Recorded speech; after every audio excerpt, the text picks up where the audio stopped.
listening to Tipsy Book Reads. I'm Rebecca. And I'm Jess. And we're tipsy. Too many books on my TBR. Too many books on my TBR. Yeah. This podcast is like a book club for the antisocial. We make a drink inspired by the book we read and talk crap about life and fictional characters. We really hope you listen and drink along. Side effects of listening to this podcast may include reading vivaciously, extreme bouts of laughter, tipsiness from craft cocktails, talking shit about life and fictional characters. Listen at your own risk. Just a warning, this podcast is explicit. We are all over 21 and there are spoilers. We warned ya. Wow. Words. Yeah. Holy vibes. Sadness. Yeah. Gladness. Betrayal. Yeah. Yeah. Welcome to Morning Star Part 2. My book is over there somewhere. So Yep, along with Pierce my Brown. handwritten notes, Pierce Brown. I would like to apologize because whatever episode it was ago, I panicked with what I was about to say, and because I panicked what I was about to say, I forgot his name, but I didn't actually forget his name. I just panicked that it was the wrong name, so I looked on the cover to double check, and I was correct when I said it. But I did post that clip because it was real, and someone called me out on it, and I anxiety. That's all I'm gonna say. Yeah, fair.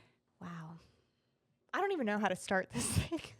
I guess what you drink. Start with a drink. We are drinking three fingers of whiskey.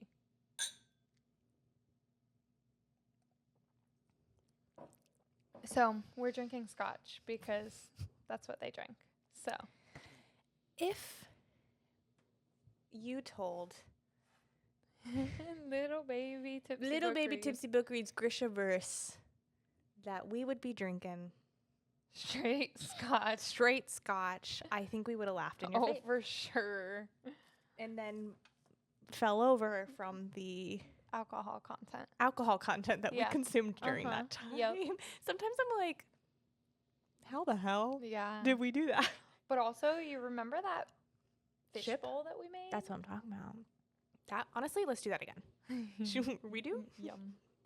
But yeah, so cheers. We need whiskey. This is a whiskey series. We've just come to that conclusion. And I just decided to stick with it, you know? And they mentioned whiskey this part of our readings 5 times. Yeah. I kid you not. Yeah. So and many a times. lot of big important moments too. Mm-hmm. So there was really no other option. 2 Pierce Brown and whiskey nights. Whew. Yum. Yeah. Wow. Honestly, it's pretty good. That is very good. Very good. All right. This is going to be tough. Yeah. This is going to be a tough one. It's fine. We got it. Straight to the point. Okay. Number 1. We always pick the best points to pause because we left off with them going into what's the not Olympus, but the Norse mythology version of that. Yep. Oh my gosh. Asgard? Yes. Okay. Thank you. Oh my gosh. They went there and basically acted like they were the Obsidians, which I think that is so fascinating because that just shows you these golds are so blinded by their hubris that they didn't even notice that those were golds. Yeah. With paint on them. Yeah. They were like, yeah, they're a little short.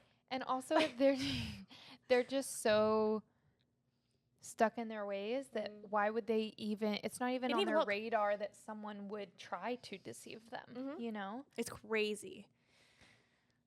That's nuts. How do we feel about, is it Sephi? Yeah. How do we feel about Sephi?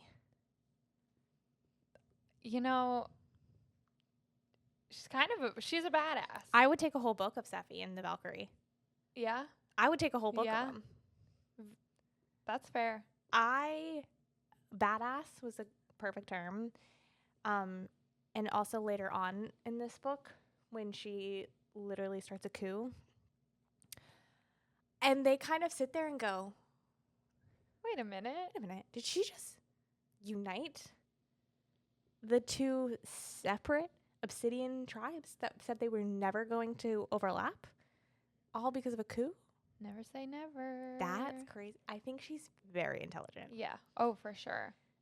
That's so cool. Anyways, I just wanted to see where your thoughts were. Yeah, no, she's totally badass. And I think that she can potentially be very dangerous. Yeah. And I just love kind of her character development and kind of where her brain has gone a couple of times. And like, I don't know. It's cool. And how fast she catches on too, right? Mhm. Because so much of this was hidden from them, and she's caught up with the holographs and all of that stuff. Yeah. I And just so much research that she's done too. I like it. I think my mouth fell open and hit the ground when she decapitated her mother. Just swing. Yeah. Goodbye. Home run swing. Goodbye. Yikes. Hit it out of the park. Holy cow. And Which Ragnar had said that was going to have to Yeah, happen. yeah. Like he already knew when they went back. But I'm at this point literally just coating my tongue. Like, I'm not even taking a full sip. It's just like this. Sorry. But you were right. Ragnar. Yeah. Ragnar knew. My And baby. Steffi followed through. And her torture of the gold. Oh. That was nasty. This book Yeah. is so much more gruesome It's than the rest so of them. graphic. It's so graphic. It's so good. Hey, There trigger were warnings. a few times where I I want the cameras from the bookstore because I finished this book in the bookstore today. And that final, I know I'm skipping ahead, but when he ripped the jackal's tongue out of his mouth, my god, that was I bad. literally That was bad. I shut the book Yeah. and I pushed it away from me and I said, I'm a little nauseous. Yeah. But was it chapter 52 that I was like graphic warning? Yeah, that was graphic, but I think the ending was more. Oh, see, that one got to me more than the ripping the tongue out thing. But homie said, my hell diver hands, and yeah. And then him getting his stump, yeah. Oh, so much. Seffi and Ragnar though. Yeah. I'm sad they didn't get more of a time together or any time together, but I thought it was such a beautiful moment when Severo comes out to meet them and he's all sad and Seffi says, "You were brother to Ragnar, you are brother to me," and just like accepts them into her little family. And I thought that was so beautiful. I also feel like on the topic of Severo, he really has so many beautiful emotions. Yeah. Like he is a roller coaster of emotions, and I feel like if there's one thing Pierce Brown can do, he can write a complex male character. Yeah. Like we get Severo, and he is nasty. I can smell him through this book. Okay. Seriously. But then he has such a soft side too. A soft side and just real thoughts, real emotions, and accepts them. Yeah. And I find that so, I don't know what the word is.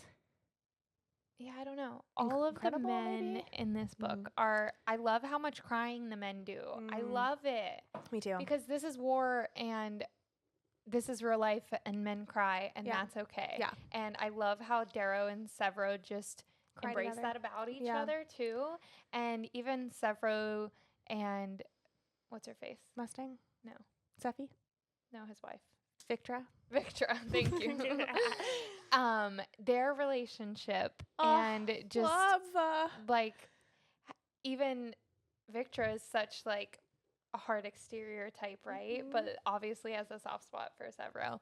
But I just love how Severo's insecurities show through in ways of like where he tries to be tough, but like I don't know. I love the way that his emotions get portrayed throughout and how it impacts like his decisions. See, I just started to interrupt you. I told you. That's okay. You didn't. So annoying. I'm sorry. I would formal apology for all the times that I have interrupted I literally didn't even notice. So Thank you. Well, you're kind. What I was gonna say is out of my head. It's gone. it's gone. And this is why we interrupt, This because is why the we thought interrupt. will leave. Yep. Naming of that ship to being more. Okay, cool. Not all of the thoughts I and quit. words are gone. Morning Star. How do we feel about that? That was a cool moment. Yeah. Very cool. I Uh-huh. love it. I love that. I just wanted to say that. All of their ships are named very thoughtfully. Yes. I know what I was gonna say. I was gonna be very upset if Severo actually died, and I'm proud of you for catching that he was not dead. I and Victra. freaking knew It's it. the two of them, and they ended up together. Yeah. I freaking knew it. I was, I knew it. I knew it. I knew it. I knew it. I'm so proud of myself because I was like, he took that thing that Nero gave to Darrow when he was hung and hanged, whatever. And what do you know? I was right. You know, every time I hear that, hang or hung, you know what I think of? What? Sherlock. Oh, yeah. You know that scene? Every time I think about I it. hadn't thought of that, but now I will. And now that's how I know how to say. It's hanged, right? Yeah. Yeah. But literally every time, and I actually was writing out my notes and I wrote it the wrong way, and then I heard. That's so funny. Anywho, okay, take a shot every time we say this episode. My gosh, It's late. It's been a long week. It's been a long week. You're right. It's been a long life. So we gotta laugh. I think Severo is my favorite character, period. Me too. Oh, really? Yeah. I really love him. Is it still Mustang for you? I think so. Well, maybe not after the ending, but when I thought he died, I texted my boss and I literally said, I'm emotionally mourning right now. I don't know how I'm going to do this day. And then a little bit later, I texted her and I said, Just kidding. Just kidding. I'm fine. Everything's fine. I'm fine. But I know you said, called me and you were like, Severo's I'm dead. done. And at that point, I hadn't gotten to the point where he wasn't, but I like mentally knew that he wasn't. And I was just like, my thing is like, it would be so believable because it's war. yeah. And from, him killing Fletchner and all those things and all those people where in Lorne, that I could totally see Pierce Brown doing this. Like I could see him killing off a major character. For sure. Ragnar. And so I was like, yeah, I hope not. But it sure seems like it. That's fair. But you called Cassius's redemption arc long ago, and it did track. Yeah, all the way up to the end. Yeah. I'm glad. It just made more sense It makes that way. sense. Yeah. Okay, speaking of Cassius and him almost dying Yeah. in Sephi's coup, I thought, what a beautiful moment. Actually, this episode's on Severo. What a beautiful moment that Severo had to show his leadership skills there, because, I mean, it was kind of a copy and paste of Darrow from the School of Death, but what am I trying to say? It's a great insight on like the morality of it all, right? Yeah. Because he's like, it kills Cassius, quote unquote, kills him, and then is like, all right, I have killed blah blah blah, and they're all cheering, and he's like, so here's to my execution. I'm whatever. Goes to kill himself. I love that Darrow was just like, no, Victra, that's the whole point. He's dying on purpose. Literally. Leave it be. Leave it be. But he has, more insight on hangings than anyone else does. That's true. Yep. He's Firsthand. experienced. Firsthand. But to your point of the morality behind it all, I think Severo and Darrow both have that in different ways, but they both learn so much from each other. So when Severo kind of was at the helm while Darrow was being tortured, he kind of lost that piece of him. But once Darrow was back, they feed off of each other with that and kind of keep each other in check and keep each other balanced the way that Darrow and Mustang do. Such a good point. But it's just funny because it just kind of shows that, so half of the society's so fucked up because they've had the same, what's her title? Sovereign for so long and all this stuff. And one person I don't think should ever hold that much power, right? Agreed. And I think that how they run things even throughout war shows that it should never fall on one person's shoulders only, you know, just because they do so much to keep each other in check. And not just several Darrow and Mustang, but Victra and the whole crew. They all balance each other out. Yeah, exactly. And they all keep each other in check and kind of make sure that not one person holds too much of the burden, but also not too much of the power. At the end of the day, this book is about friendships, right? And like, if you haven't read the acknowledgments yet, please do. Did you read the acknowledgments? Yeah, I've learned always read I know, the right? acknowledgments. Well, it was such a beautiful way to phrase what you just said, where he was like trying to write this whole book about Darrow and then came to conclusion, oh, it's not just Darrow. Yeah. It's about the balances of all of them. And I think that's so beautiful. And as the book says, Severo is the helm and Darrow is the heart. And I love that. Yeah. Love. Okay. You know who's annoying? Who? Roke. Yeah. Rip. I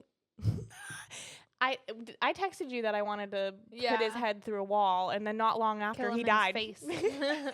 I did not. No, I'm just kidding. Yeah. Kill him in his face. But yeah, very annoying. But that's another situation. Ooh. That's okay. I've hit my mic stand. Yikes. That's another situation that I think Darrow learned so much from, losing Roke and losing his friendship. And I think that was always going to happen. That was always inevitable regardless of how Darrow acted towards Roke, because that's just who Roke was. But I still think that Darrow learned so much from Roke's betrayal of not necessarily keeping people at arm's length and like learning how to trust people a little more and let people in, and knowing that that's part of what makes it work, you know, and that he doesn't have to fully bear the burden. And I think that a lot of his decisions post Roke betrayal have been impacted by that situation. I love that.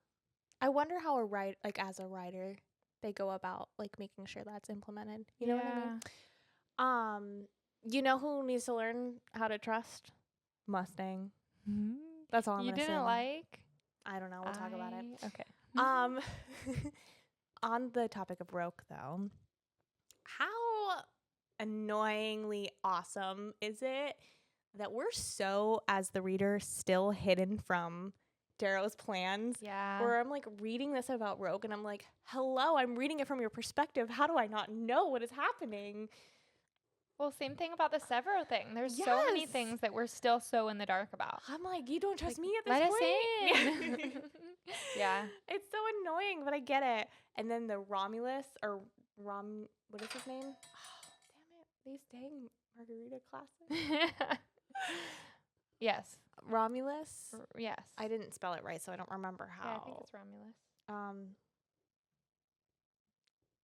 That whole tricking when there was a little actor. Yeah, that was a little actor. He made himself like breathe heavily. Yeah, like he was running through the hall, and then he just snaps out of it. I'm like, oh, your gold is showing. Yeah, it was brilliant though. That was such a good way to get him, like, yeah. And did another war before it started. Yeah, because Victra was like, my sister's getting away, and he's like, okay, like he's very good about like. I mean, not necessarily when it comes to Mustang, but overall, he's very good at like thinking bigger picture. And the others, I mean, granted, it's hard to say because wouldn't be that way with Mustang necessarily. But so each person has their person that they either want to like, kill or love, whatever. Yeah. And they're going to be short-sighted in that. Correct. So he's good at kind of the long sight of, okay, let's lose this little battle to win the war.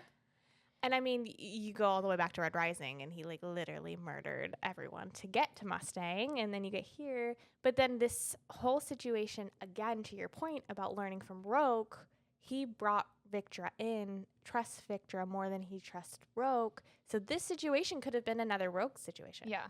100%. And instead, because he put so much trust in Victra and Victra back into him, she was able to see what he was doing and be like, actually, This let me sucks, take but this. you're right. This sucks. You're right. Let me help you bear the load. Oh my God, that part. Oh, incredible. Page 385, people. Go read it again. Yeah. That was so good. So good. So good, so good, so good. Okay. I can't remember where this was because I just wrote the quote down or the idea of the quote, but at one point Darrow pointed out the difference between justice and vengeance, and I think that's also Yes. another huge topic of this book. Yes, when the sovereign was dying. That's right. So I jumped right And ahead. he was like, just so you know, this is justice, not vengeance. Yeah. Just let this be broadcast across the worlds. Heavy on this. Yeah, this is not vengeance, because the whole thing is, yes, in war people have to die, and it's the whole balance of good and evil and innocence dying for the greater good and all of the things. Like, where's the line? Yeah. You know, and especially the call that he made to bomb the docks. Yeah. A lot of innocents died, and a lot of reds died, and a lot of low colors. Mhm. And that was a call that he had to make, and that was a call that he had to justify, right? Mhm. With his morality of this will help us in the long run. Yeah. But I feel that that line can easily get muddied, because even if you ask the bad guy, the sovereign very much said for the greater good. But like, where is that morality? Where is that line? And at what point is it evil versus good? What a question. What a question to ponder. Too deep for me to go over right now. Need more whiskey first. Need more whiskey.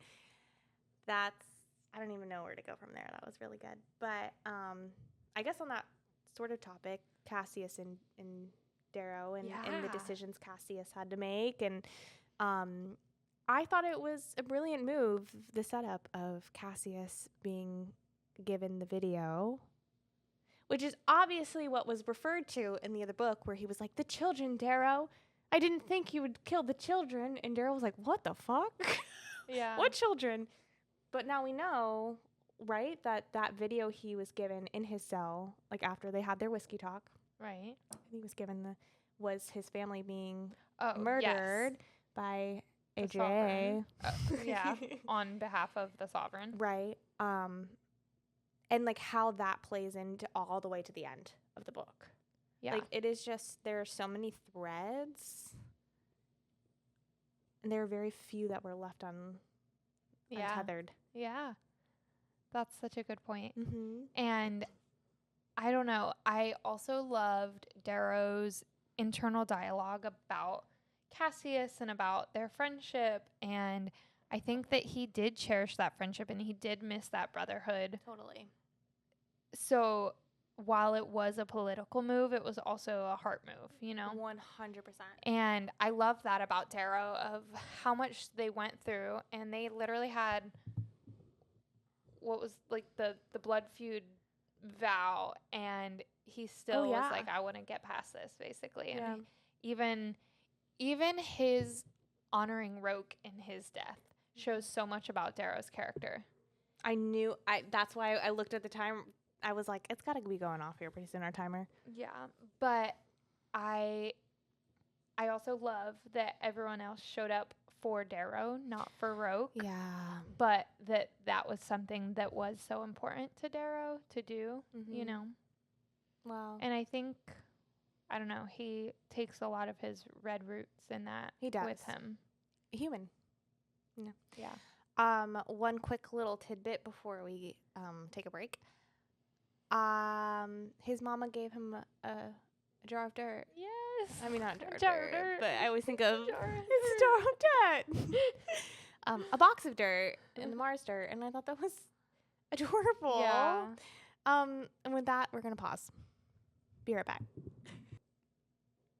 Hello. Hey. We're back. Yeah. With a jar of dirt. With a jar of dirt, a Mars jar of dirt. Before, however, that's me backing up, rewinding. Love it. Reverse. Rewind. Sorry. you know what a sweet moment was? What? The tradition of the comms conversation. Yes. Before the so war. cute. It's adorable. And Steffi was like, what is this childish? And then They're like, turn your turn volume down. It's so good. And It's was so it Victor humorous. that went over and helped her turn it? Holiday. Whoever. It was Oh Holiday. my God, Holiday was Holiday. like, bend down. I can't reach you. So funny. I love it. But Oh. Steffi's like, whatever this is, I want in on it. I know. It's so cute. I know. I love them. Where do you think the name Holiday came from? I bet there's a meaning. Probably. Hey, Pierce, if you want to come on our podcast. And talk about all of the namings. Yeah. Let's dive deep. Okay. I have choices for you to Okay. talk about. Yeah. We can go to Mustang next. The Jackal. That's really it, because the other two will like piggyback on Okay. Mustang. Sure. Okay. I think she was the right choice for Sovereign. Oh, for sure. I think that was perfect. Yeah. That scene was so amazing. I also picture the Senate scene, like the Senate in Star Wars. Yes, that's what I was picturing too. Yes. Yes. Perfect. Yeah. Padme. Love it. My queen. Darrow said it perfectly. He said he's the bridge Yeah. from red and she's the bridge from gold. It's Like there was no perfect. other option. No. And she was just kind of like, I loved her reaction Yes. of like her moment of panic and then just going, I've got this. Yeah. And also the not necessarily wanting to lead, I think Humble. always is the best leaders. Yes, exactly. Oh, it was so, that whole section I could just underline. Uh-huh. Everything from Darrow's point of view and her speech and everything. I was like, that's my girl since day Yeah. one. That was amazing. That's been my girl since day one. Which it was the only option. option. And we knew that it was going to have to be that for Only sure. option. It was fantastic. Let's see. I knew you were going to hate it. I knew you were going to hate it. So I actually knew she was pregnant. I got Okay. spoiled. Bummer. I didn't know she was pregnant. I knew she had a kid. So I didn't know if this at the end was going to be a Timeline-wise. jump, what it Gotcha. was going to be. So that was not a surprise to me. What was a surprise was that she was pregnant and didn't tell him. Okay. And it was hidden. And so I don't know if I hate it. I know I wrote that I hate it. But I can't imagine him being in this position twice where Io was pregnant and he didn't know Yeah. and she died. I think that was the only way that was supposed to happen though. Like, I don't think that would have, there was no time for him to know. Like, but that's so sad. And then just another pregnancy to be hidden from him again. I'm surprised he took it as well. Yeah. I thought it was a perfect full circle moment though. And I mean, he missed out on that kid's like 2 years. yeah, That's sad. that is very sad. But I totally understand her reasoning. I get like not wanting the kid to be fallen into enemies' hands. Like that was one of her reasons. Yeah. I don't think he needs to prove himself to be a dad.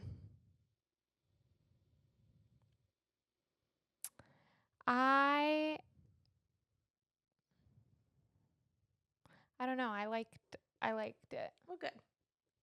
I'm glad. Like I said, I don't necessarily hate it. Like when I first read it, I was like, oh, okay. And then like an hour later, I was like, I actually didn't like that. And then now that I'm like kind of thinking it again, I don't hate it.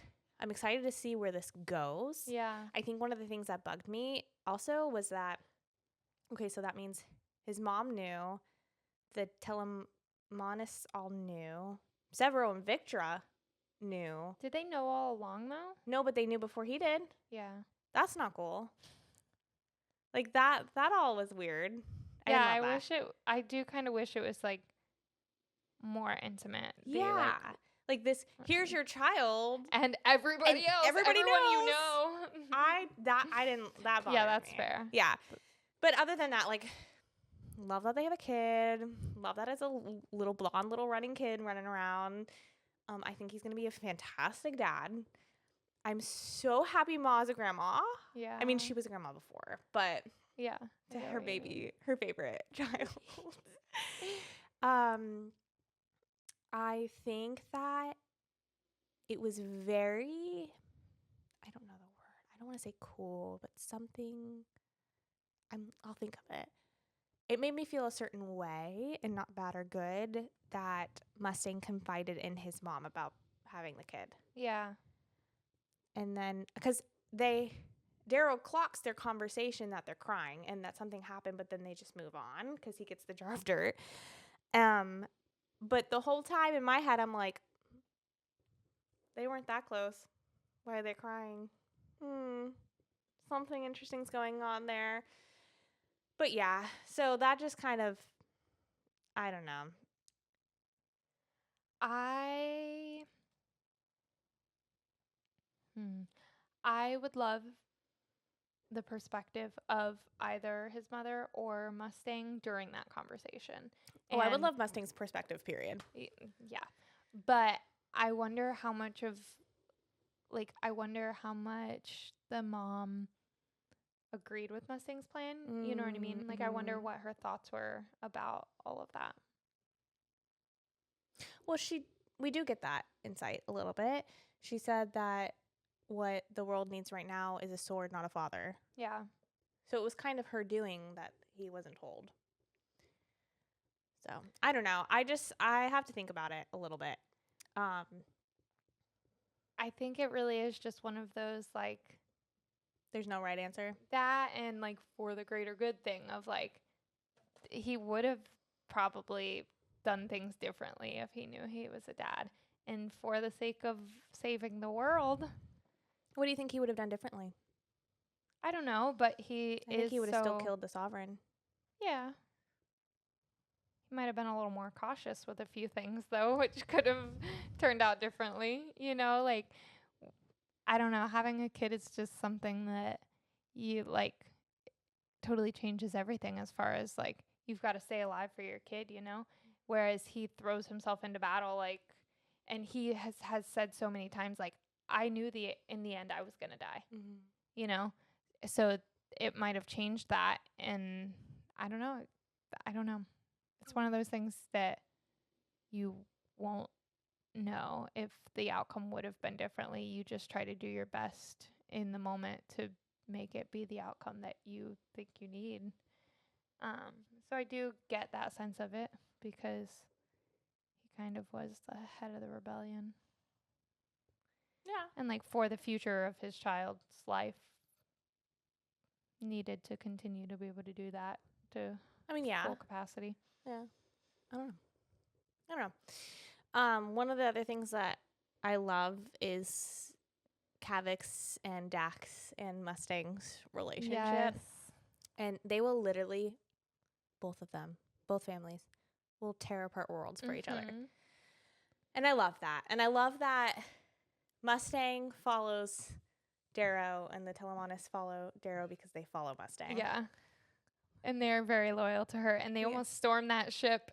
But I love how they were able to talk them down. Yes. And that was so that whole scene, we briefly talked about Severo hopping up, but that might have been one of my favorite scenes. Yeah. Period. So good. Yeah. Because Sephi was like, fuck this. Yeah. We need justice. Cassius needs to die. And they had already killed a bunch of golds.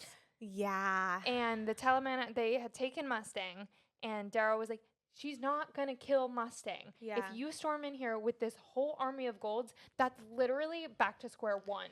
It's just going to be bloodshed.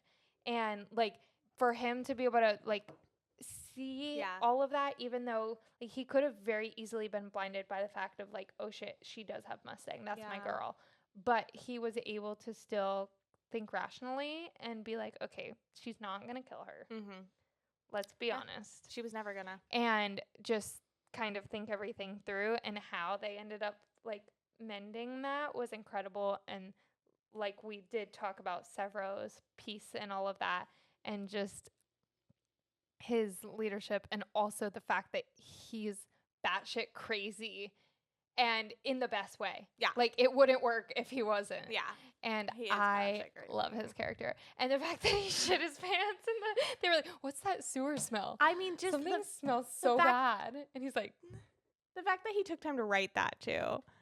It was like, of course, so I just had my funny. heart restarted. I am Literally. having a heart attack currently. Like, I'm gonna Literally. shit my pants. Yeah. you you basically killed me. Everything stopped working. What do you mean? Oh, it's nuts. Oh my god, and then he like groaned and they're like, "Are you still going? Is this more?" No, I'm having a heart attack. No, I'm having a heart attack. Oh my It's god. so funny. And they're like, "Did you really think I would choose to shit my pants?" Literally. Yeah. Yeah, you would. I wouldn't we- put it past you. 100% you would. He's gross. Okay.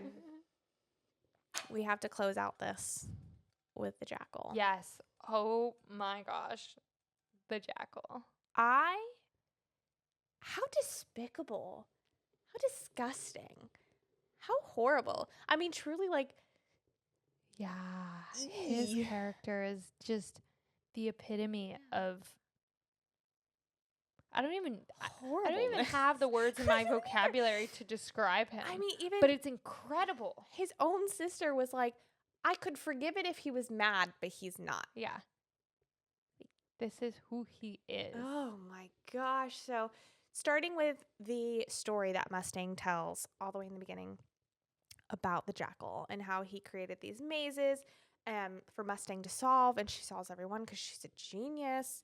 And then she comes across him beating up. himself because she was better than him.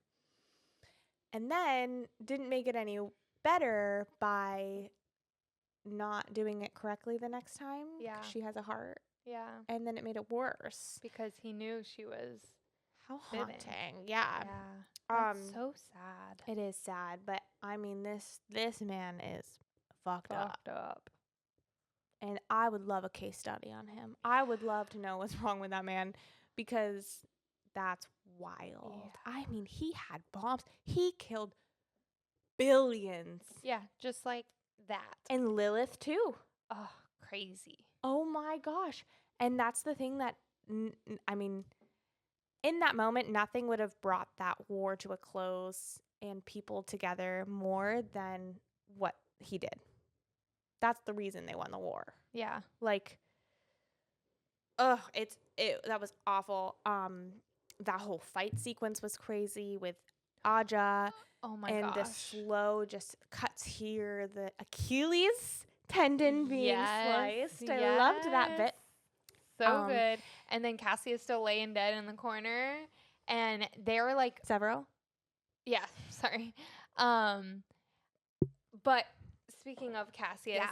oh my god, him actually having to cut off Darrow's hand. Oh, and then Mustang being like, just look at me, just look at me. Like, And then so after having his hand amputated, gruesomely descriptive then amputation. Yeah, and then he and Cassius and Mustang are fighting Aja. He kills the Sovereign, right? She's like fading. She's gone. And it was all insane. And Aja being so freaking good that she's killing all of them. Like, if Severo was not laying dead in the corner, they would have all been dead. They would have all been dead. And You're they so knew right. that. And that was their... I mean, and Darrow was like, it's never the plan to not have a hand. Like, yeah. woo. Yeah. Yeah, he was counting on... I mean, and Severo is his right-hand man. Mm-hmm. Mm. Mm-hmm. So what'd he do? Give him a little snake bite and back to it. Jackal was wearing Flitchner's ribs. Ew. Oh, Are that's you so kidding? disgusting. The Pierce. whole Bone Riders. What made you think of that? No, really, all of the Bone Riders, how they just wear their kills' bones. Well, it all started back in school with Lilith with the bones in her hair. Ew. Ew. And those were students. Yeah, children. They were 16 years old. This is bad. That's so bad. That's horrific. But yeah, he was. This is a wearing rated R book. Fitchner's ribs. Yikes. Yeah. Oh my gosh. Well, thankfully they got their justice, and Jackal was dead. Yeah. And then Mustang had to pull his legs, Oh my gosh. and Darrow helped her. And even in his last moments, He knew he was he knew loved. he was loved I would expect Only a nothing sister. less. Yeah. from Mustang. Yeah. What a person. Yeah. I hope we get more from her in the next series. I absolutely adored the full circle moment from the very start of the book where it says Mars has low gravity. When you hang someone, you have to pull the loved one's legs straight to that chapter where it literally says that, and it's like Jackal had no one, but then Mustang stepped forward. Like that whole, like he literally used the same wording, and it was incredible. And then he's like, Luna had even less gravity. Yeah. So he would have just... He does that often where he takes, like, copy and paste it, but in a beautiful way. Yeah. Like, in a very thought-out manner. Hey, remember what I mentioned in book 1? Yeah. Full circle.